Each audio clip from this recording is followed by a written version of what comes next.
Hello good morning friends and मुझे पूरी उम्मीद है कि आप अच्छे से अपने सीटेट एग्जाम की प्रिपरेशन कर रहे होंगे। आज हम बात करने वाले हैं 20 डेज स्ट्रैटेजी की। अगर आप आज से देखें, आज है 20 नवंबर, तो आपके पास पूरे 24 दिन है, पूरे 24 दिन है, ठीक है। लेकिन हम वो 4 दिन कंसीडर ही नहीं कर रहे, क्योंकि वहाँ पर आपके पास रिवीजन होगा, आपको एडमिट कार्ड का प्रिंट निकलवाना है, आपको सारी प्रिपरेशन करनी है। और ये वीडियो आपके पास कब पहुँच रहा है आई डोंट नो, कल पहुँचेगा, परसों पहुँचेगा, तो 20 दिन है अब आपके पास। मैं तो कहूँगी मान के चलो 15 दिन है, ठीक है। तो 20 दिन है। अब इन 20 दिनों में अगर आपने अभी भी स्टार्ट नहीं करा है, प्लीज़ प्लीज़ मेरे दोस्त स्टार्ट करो, ठीक है। स्टार्ट करिए। और देखो, अब आप ये कहो कि हम तो ज़ीरो लेवल पे कोई नहीं है, ज़ीरो लेवल पे कोई एक पर्सन आप में से नहीं है, ठीक है। अगर आप अभी स्टार्ट भी करोगे ना, तो भी आप एक लेवल पर हो। वो कैसे? या तो आप बीटीसी में हो, या आप बीएड में हो, या तो आप कर चुके हो, या आप सेकेंड ईयर में हो, या आप फर्स्ट ईयर में हो, ठीक है। तो आप एक लेवल पे ऑलरेडी हो जिसमें बेसिक सी चीज़ें आपको ऑलरेडी पता है, ठीक है। सीटेट का जो एग्ज़ाम है, अगर आप इसके लिए एलिजिबल हो, इसको फिल कर रहे हो, तो डेफिनेटली आपके अंदर कोई एबिलिटी है, कोई क्षमता है, कोई कैपेसिटी है कि भाई आप इस एग्ज़ाम के लिए एलिजिबल हो, आप यहाँ तक आए हो, ठीक है, इस लेवल तक आए हो। So first of all be confident about it. उसके बाद अब आ गया कि हमें डर लग रहा है, हमसे तो शुरू ही नहीं हो पा रहा, हम पहले रिजल्ट के बारे में सोच रहे हैं, हम मैनेज नहीं कर पा रहे, हम स्ट्रेस को ही नहीं मैनेज कर पा रहे, जैसे कि डर बहुत लग रहा है। ऐसे क्वेश्चंस बहुत आ रहे हैं, ऐसे कमेंट्स में बहुत पूछ रहे हैं, जो तैयारी करना शुरू भी कर दिया है स्टूडेंट्स ने जिनने, तो वो ये पूछ रहे हैं कि भाई डर बहुत लग रहा है, डर। अब देखो, अगर आप खुद सोचो, अगर आप डरोगे, क्योंकि क्या कर रहे हो आप लोग, इमेजिन कर रहे हो, आप लोग पहले ही ना चीज़ों को इमेजिन कर रहे हो, आप पहले ही रिजल्ट सोच रहे हो। अब रिजल्ट सोच रहे हो तो इसलिए डर रहे हो, तो डरना नहीं है, पहली बात तो ये। अब अगर आपके पास अभी भी बुक नहीं है, तो प्लीज़ बुक लेकर आइए, बुक लेकर आइए। सबसे पहला स्टेप ही यही है कि बुक लानी है। अब कौन सी बुक लानी है? मैंने आपको बहुत बार दिखाई है, अरिहंत की या आर के गुप्ता की आप बुक ले सकते हो। कोई बोलता है कि मेरे पास यूथ की बुक है, कोई बोलेगा कि मेरे पास किरण की बुक है। आपके पास जो भी बुक है वो सारी अच्छी हैं, सारी बुक अच्छी हैं, क्योंकि प्रीवियस ईयर क्वेश्चन पेपर हर बुक में सेम होंगे, ठीक है। थोड़ा बहुत स्पेलिंग एरर हो सकता है, उसके अलावा कुछ नहीं, ठीक है। तो बुक्स आपके पास होनी चाहिए। अगर आपके पास बुक है, अब एक लेवल और आगे बढ़िए कि अपने प्रीवियस ईयर क्वेश्चन पेपर लगाने शुरू करिए। कई स्टूडेंट्स जो है, मुझे पता है कि लगा रहे होंगे, ठीक है, लगाना शुरू कर चुके होंगे। लेकिन अगर आप अभी तक एग्ज़ाम फॉर्म फिल कर दिया है, लेकिन अगर आप अभी तक भी आपने PYQ लगाना शुरू ही नहीं करा है, या आप अभी NCERT ही पढ़ रहे हो, या आप अभी सिलेबस ही देख रहे हो, तो प्लीज़ मेरे प्यारे दोस्तों, आप शुरू कर दो, ठीक है। आपको बुक लेनी है, सबसे पहले अपने प्रीवियस ईयर क्वेश्चन पेपर को लगाना है, जो भी लेटेस्ट PYQ आपके पास बुक में अवेलेबल होगा उसको लगाइए। और अभी जिस लेवल पर आप हैं, जिस लेवल पर आप हैं, जो अभी आपका लेवल है, जितनी भी नॉलेज इन्फॉर्मेशन अभी आपके माइंड में है, उसके बेसिस पर, ठीक है, उसके बेसिस पर बैठ करके PYQ लगाइए। PYQ जैसे आप लगाओगे, ठीक है, अपने आप जो है टिक लगाते जाना पेंसिल से, उसके बाद आंसर की मैच करना, फिर कैलकुलेट करना सारे टोटल मार्क्स कि मेरे 150 में से कितने मार्क्स आ रहे हैं, ठीक है। तो आपको पता चल जाएगा। मान लो अगर आपके 50 मार्क्स आते हैं, या मान लो अगर आपके 70 नंबर आते हैं, तो ये एक एवरेज स्कोर निकल कर आ गया कि इसके आसपास तो आप नंबर ले ही आओगे, अगर आप इतना पढ़ के जा रहे हो। मतलब अभी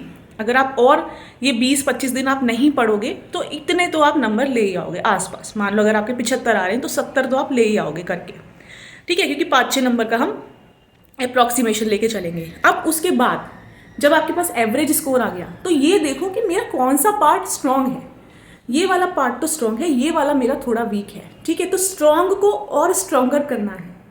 मान लीजिए आपका CDP बहुत स्ट्रांग है, तो और उसको स्ट्रांगर करना है। आपके CDP आपको लग रहा है कि 20 नंबर आए हैं, आने को आ सकते थे 27, CDP में आने को 29 आ सकते थे, लेकिन आपके 20 नंबर आए हैं, क्योंकि थोड़ा सा अभी जो कॉन्सेप्ट्स हैं, हो सकता है थ्योरीज से रिलेटेड, पियाजे, कोहलबर्ग या वाइगॉट्स्की या ZPD से related, inductive deductive thinking, divergent convergent thinking, इन सब चीज़ों से रिलेटेड अभी आपके कॉन्सेप्ट्स क्लियर ना हो, इस वजह से इंक्लूसिव क्लासरूम, प्रोग्रेसिव क्लासरूम, ठीक है, डिसलेक्सिया एंड ऑल, सेफेलोकॉर्टिकल और प्रॉक्सिमोडिस्टल, अगर आपके इनसे रिलेटेड जो कॉन्सेप्ट्स हैं वो क्लियर नहीं है, तो डेफिनेटली थोड़े से मार्क्स नीचे आ जाएंगे, ठीक है। NCF, NEP, तो अब आपको क्या करना है कि अपना मोबाइल में ही, या फिर आप डिस्ट्रैक्ट ना हो तो किसी और के मोबाइल में, अपनी मम्मी के मोबाइल में या लैपटॉप में अपना हिमांशी सिंह मैम का चैनल ओपन करेंगे और उसमें से वो कॉन्सेप्ट को क्लियर करेंगे। वो जो वीडियोज़ उनकी हैं वो तुरंत आप जो भी टाइटल डालोगे कि इंडक्टिव डिडक्टिव थिंकिंग का कॉन्सेप्ट क्लियर करना है या मुझे पियाजे की थ्योरी क्लियर करनी है, ठीक है, जो भी डालोगे आप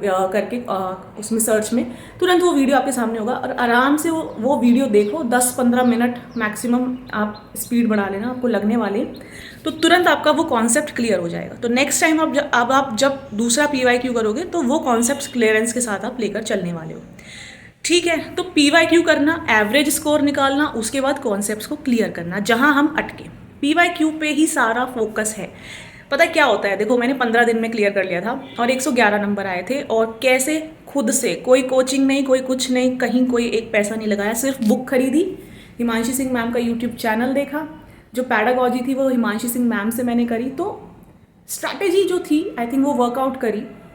मैं ये नहीं कहूँगी कि गेस वर्क नहीं करा होगा, बिल्कुल जो मेरा कुछ मतलब, मैं जनरली, देखो क्या होता है, आप लोग भी यही करना कि अगर एग्ज़ाम में कोई क्वेश्चन ऐसा आ रहा है जो आपको पता है कि मुझे कोई क्लू ही नहीं है, मुझे आता ही नहीं है ये वाला क्वेश्चन, तो ये तो मतलब एक क्वेश्चन होता है कि हम छोड़ देते हैं क्योंकि आता तो है पर अभी हम जो है थोड़ा इसमें टाइम टेकेंगे तो आगे चल के करेंगे। एक क्वेश्चन ऐसा है कि कोई क्लू ही नहीं है, तो तुरंत उसमें तुक्का लगाओ और आगे बढ़ जाओ, ठीक है। तो गेस वर्क भी बहुत काम करता है, स्पेशली जिन एग्जाम्स में नेगेटिव मार्किंग नहीं होती है, ठीक है।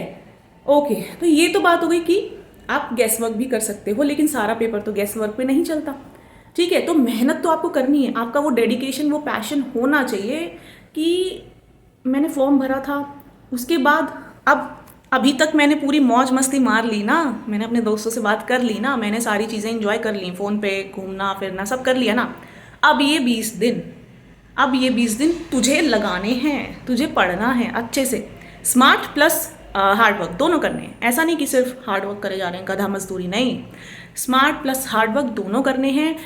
PYQ में देखो क्या पैटर्न है, किस तरह से क्वेश्चंस वही रिपीट हो रहे हैं लेकिन घुमा के पूछे जा रहे हैं, ठीक है। तो उनको आराम से डीपली बैठकर देखो कि मैम, हम कुछ स्टूडेंट्स ही पूछते कि दिन में कितने घंटे पढ़े, देखो ऐसा कुछ नहीं है, लेकिन जब भी पढ़ो, अगर आप 1 घंटा पढ़ रहे हो ना, तो वो 1 घंटा फोकस वहीं होना चाहिए। वो 1 घंटे में कुछ नहीं चलना चाहिए दिमाग में, कुछ भी नहीं, मतलब कुछ भी नहीं। वो 1 घंटा बुक में दिमाग है आपका, ठीक है। बुक में मैनुअली सॉल्व करो, आपका पेपर ऑफलाइन होगा तो डेफिनेटली आपको मैं यही सजेस्ट करूंगी, previous year question papers manually solve करो जितना ज़्यादा हो सके, क्योंकि देखो एक फैक्टर नहीं होता है किसी भी एग्ज़ाम को क्लियर करने के लिए, एग्ज़ाम में बहुत सारे फैक्टर्स होते हैं। कुछ बच्चे जो बहुत पढ़ते हैं लेकिन पेपर में जाके नर्वस हो गए, टाइम नहीं मैनेज कर पाए, नंबर नहीं आए ढंग से, मतलब जितना पढ़े उतना नहीं आया। लेकिन कुछ बच्चे जो 20-15 दिन पढ़े और भाई पेपर में ना तो उन्होंने एंग्जाइटी को अपने ऊपर हावी होने दिया, ना ही उन्होंने जो है कि गलत से मतलब उन्होंने पूरा चीज़ों को मैनेज करा यार, पूरी टाइम मैनेजमेंट भी अच्छे से हो रही है और जो एंग्जाइटी हुई उसको भी अच्छे से कंट्रोल करा अपने इमोशंस को, और जो फोकस था पेपर में डाला पूरा। ये नहीं कि अगल बगल की और मार्कशीट में झांक रहे हैं कि वो उसके कितने बुलेट्स फिल हो गए, उसके कितने बुलेट्स फिल हो गए, नहीं, पेपर में अपने दिमाग है कहीं और दिमाग दिए कि रिजल्ट पे भी फोकस नहीं, कि पास हुआ तो बढ़िया है, नहीं हुआ या नहीं हुई तो क्या होगा, कोई फोकस नहीं इस चीज़ पर। फोकस उस वक्त एग्ज़ाम हॉल के अंदर अपने पेपर पर होता है। तो ऐसा बच्चा बहुत अच्छे नंबरों के साथ स्कोर करके ले जाता है 15 से 20 दिन में। यही आपको करना है, यही आपको करना है कि अपने इमोशंस को, हर चीज़ को बिल्कुल हैंडल करके चलना है strongly, let it be. Result के बारे में सोचो मत, आपके हाथ में क्या है, आपके हाथ में है एक्शन, ठीक है। और एक बात मैं आप सबको बता दूं कि आप सबके अंदर इतनी एबिलिटी है, इतनी क्षमता है, इतनी कैपेबिलिटी है कि आप खुद नहीं जानते हो, हम खुद नहीं जानते। पता है, जैसे हनुमान जी हैं, जब हनुमान जी रहे तो उनको ये नहीं, उनको भूल गए थे कि मैं उड़ भी सकता हूँ, लेकिन जब उनको सबने मिलकर याद दिलाया कि अरे आप हनुमान जी हो, आप उड़ सकते हो, तो उन्होंने क्या बोला, जय श्री राम, और उड़ गए, ठीक है। तो ऐसे ही आप सब हैं, ऐसे ही हम सब हैं, बस ज़रूरत है अपने अंदर वो एबिलिटी, वो क्षमता को पहचानने की कि अगर हम करेंगे ना, अगर हमने डेडिकेशन दिखा दिया, अगर हम पैशनेट हो गए इस चीज़ को लेके, भाई सीटेट है, निकालना है, निकाल के छोड़ेंगे, अपने दम पे निकालेंगे, ठीक है। अगर हमने ये डेडिकेशन दिखा दिया, अगर हम पैशनेट हो गए अपनी इन चीज़ों को लेके, तो definitely you are going to rock, you are going to just rocket. उन लोगों से भी ज़्यादा जिन्होंने बैच ले रखे हैं, जिन्होंने कोचिंग ले रखी है, सबसे ज़्यादा। लेकिन वो अंदर एक होना चाहिए कि हाँ मैं कर सकती हूँ, मैं कर सकती हूँ। ओवर कॉन्फिडेंस नहीं, कॉन्फिडेंस कि हाँ कर लूँगी अगर अपना 101% दूंगी, अगर मैं अच्छे से चीज़ों को मैनेज करूँगी तो डेफिनेटली मैं कर लूँगी, हो जाएगा। ठीक है, अब एक क्वेश्चन ये भी आता है कि मेरे 100+ मार्क्स आ रहे हैं PYQ में या 90 आ रहे हैं तो क्या मेरा हो जाएगा? देखो 90 आ रहे हैं ना तो आप मान के चलो 5 से 10 नंबर आगे भी हो सकते हैं, पीछे भी हो सकते हैं। तो 90 मार्क्स पे अभी थोड़ा कहना मुश्किल है कि होगा या नहीं।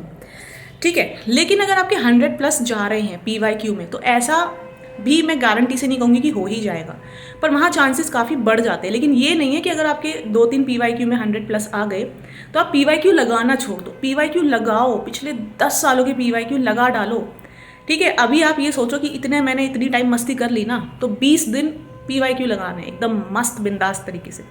ठीक है, तो खूब सारे PYQ लगाओ। बुक्स में जो मैंने बुक्स आपको बताई हैं, अरिहंत की है, RK गुप्ता की है, बुक्स लो, कॉन्सेप्ट्स को क्लियर करो हिमांशी सिंह मैम से। पैडागॉजी कहाँ से पढ़ें? तो इस क्वेश्चन का जवाब है हिमांशी सिंह मैम से पढ़ें। देखो एक टीचर क्या कर सकता है या मैं क्या कर सकती हूँ, आपको हम सिर्फ दिशा दिखा सकते हैं।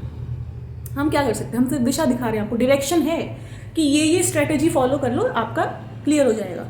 लेकिन चलना आपको खुद है। ठीक है, चलना आपको खुद है, पढ़ाई आपको करनी है, वो मैं नहीं कर पाऊंगी आपकी जगह। कॉन्सेप्ट्स हैं वो खुद आप क्लियर करोगे, वो मैं नहीं कर पाऊंगी आपकी जगह। ठीक है, अपने आप को रिलैक्स, स्ट्रेस फ्री, एंग्जाइटी से फ्री आप एग्जाम हॉल में खुद करोगे, वो मैं नहीं कर पाऊंगी आपकी जगह। टाइम मैनेजमेंट एग्जाम हॉल में आप खुद करोगे। टैग वर्ड्स, नोट्स, अपने सेल्फ नोट्स वो आप खुद से बनाओगे, वो मैं नहीं कर पाऊंगी। तो मैं आपको सिर्फ दिशा दिखा पाऊंगी कि ये आपका गोल है सीटेट, वहाँ तक पहुँचने के लिए ये स्टेप्स हैं। आप बुक खरीदो, PYQ लगाओ, एवरेज स्कोर काउंट करो और अच्छे से कॉन्सेप्ट को क्लियर करते जाओ। हिमांशी सिंह मैम की वीडियोस देखो, पैडागॉजी पढ़ो, अच्छे से सारी चीज़ों को क्लियर करो, तो आप ये रिजल्ट जो है अचीव कर लोगे। ठीक है फ्रेंड्स, तो प्लीज़ अच्छे से एक तो पहले अपने डाइट का, खाने पीने का अच्छे से ध्यान रखो ताकि माइंड जो है ना रिलैक्स रहे, उसके अंदर वो एनर्जी रहे, वो एक्टिवनेस रहे। ठीक है, सो आई होप आपको सारी चीज़ें समझ में आई होंगी। If still you are having any doubt, please let me know in the comment section. And with this note, we are going to end this video. So bye-bye, take care, and all the very best for your CTET exam, which is going to held on 15 December. All the very best. अच्छे से अपनी preparation करते रहिए और and be stay calm and just relax and just try to think in a optimistic manner कि हाँ I am going to clear because I am doing efforts. मैं clear कर लूँगी एग्जाम को क्योंकि मैं मेहनत कर रही हूँ, क्योंकि मैं PYQ लगा रही हूँ, क्योंकि मैं कॉन्सेप्ट को क्लियर कर रही हूँ, क्योंकि मेरे माइंड में चीज़ें क्लियर हैं, क्योंकि मैं अपने नोट्स बना रही हूँ, क्योंकि मैं अपने टैग वर्ड्स बना रही हूँ। तो I am going to clear it all. अपना जो आसपास जो लोग हैं, पॉजिटिव लोगों से बात करो, ऐसे लोगों से बात ही मत करो जो आपको बोले तो उससे नहीं होगा। तू पढ़ाई कितनी कर रही है, 1 घंटा, पागल है, हम तो 6-6 महीने से 5-5 घंटे पढ़ रहे हैं। ऐसे लोगों को अवॉइड, मैं ये नहीं कह रही अपने जो ऐसे दोस्त हैं उनसे तोड़ लो, पर प्लीज़ इस मोमेंट पे थोड़ा सा उनको अवॉइड करिए क्योंकि थोड़े से नेगेटिविटी आपके अंदर आ जाएगी और वो नहीं लानी है आपको। अपने ऊपर फोकस करना, वो क्या कर रहा है, वो आपका दोस्त क्या कर रही है, कोई मतलब नहीं है। हम क्या कर रहे हैं, हमारे को अपने ऊपर कॉन्फिडेंस है। क्योंकि जैसे मैं अपनी किसी दोस्त से बात करती थी सीटेट के टाइम पे 1 महीना पहले, यार मैंने तो पढ़ना शुरू कर दिया, मैंने इतने नोट्स बना लिए, मैं तो NCERT से पढ़ रही हूँ, मैं तो ये पढ़ रही हूँ, पता नहीं क्या क्या क्या क्या। मैंने कहा देख यार, तेरे को जो करना है ना तू कर, मैं तो अभी पढ़ नहीं रही। फिर जब 15 दिन बचे, मैंने कहा अरे अब तो पढ़ना पड़ेगा। फिर मैंने उसको फ़ोन ही नहीं करा कि कैसे पढ़ूँ। मैंने अपनी स्ट्रैटेजी बनाई। मैंने कहा अरे देखो, मुझे ये समझ आ रहा है कि मेरी स्ट्रैटेजी तो ऐसे होगी। मैंने कहा ये मैं स्ट्रैटेजी लूँगी और ये मेरे लिए एक चैलेंज है, करके देखते हैं, बिना कोचिंग के हो जाता है तो क्या मज़ा आएगा। ठीक है, सो ऐसे ही take it as a challenge कि I am going to rock it. Okay friends, bye bye, take care, have a good day and all the very best for your CTET exam.